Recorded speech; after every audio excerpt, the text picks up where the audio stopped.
नमस्कार दोस्तों, मेरा नाम है अजीत सिंह। पैसा बाजार हब में मैं आप सभी का स्वागत करता हूं। आज हम 3 ऐसी कंपनियों के बारे में जानेंगे, जिनका पिछले 5 साल में रेवेन्यू 50% से ज़्यादा बढ़ा है और प्रॉफिट भी 50% से ज़्यादा बढ़ा है। उन कंपनीज़ के क्या फ्यूचर प्लान हैं और क्या उनमें रिस्क हैं, ये भी जानेंगे। चलिए शुरू करते हैं। सबसे पहले हम बात करेंगे transformer and rectifier India limited की, जो कि लार्ज ट्रांसफार्मर प्रोड्यूसर है और ये बनाती है पावर ग्रिड, रेलवे और इंडस्ट्रीज के लिए। फाइनेंशियल परफॉर्मेंस की बात करें तो 2021 से 25 की हम परफॉर्मेंस को कंपेयर करेंगे। 2021 में इनका रेवेन्यू था 742 करोड़ रुपीस, जो कि 2025 में हो गया है 2017 करोड़ रुपीस और अप्रोक्स 2.7 टाइम्स की ग्रोथ हुई है।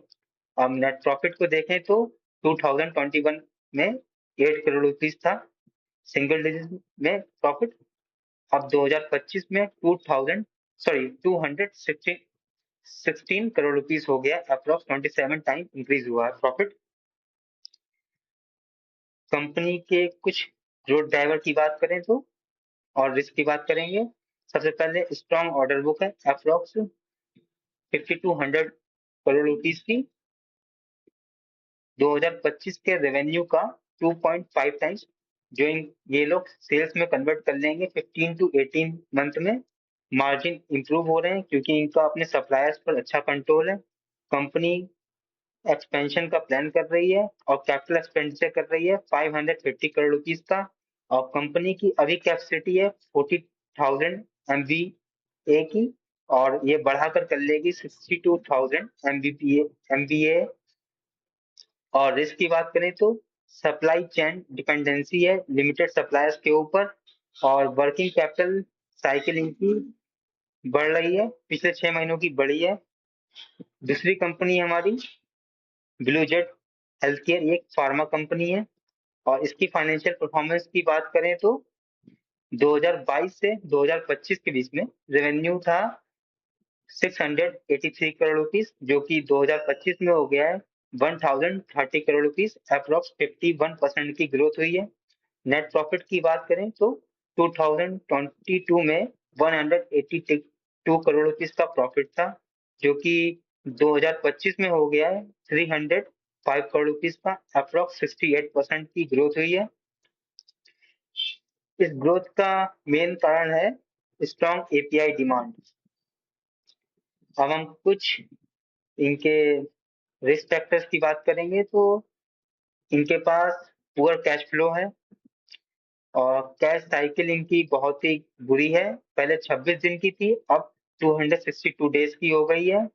इन्वेंट्री और रिसीवेबल के चक्कर में और इनकी एक ही जियोग्राफिकल लोकेशन पे हाई डिपेंडेंसी है, वो है यूरोपियन मार्केट। अगर कुछ भी रेगुलेटरी चेंज होता है या फिर कोई भी ऐसा रूल बनता है तो इस कंपनी के बिजनेस को बहुत बुरी तरह से इफेक्ट होगा। अब हम बात करेंगे आशापुरा माइन केमिकल की।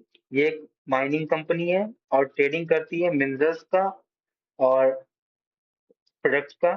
फाइनेंशियल परफॉर्मेंस की बात करें तो 2021 से 25 का हम फाइनेंशियल परफॉर्मेंस चेक करेंगे तो रेवेन्यू 2021 में था 1148 करोड़ रुपीस, जो कि 2025 में हो गया है 2739 करोड़ रुपीस, अप्रोक्स 2.4 टाइम्स की ग्रोथ हुई है।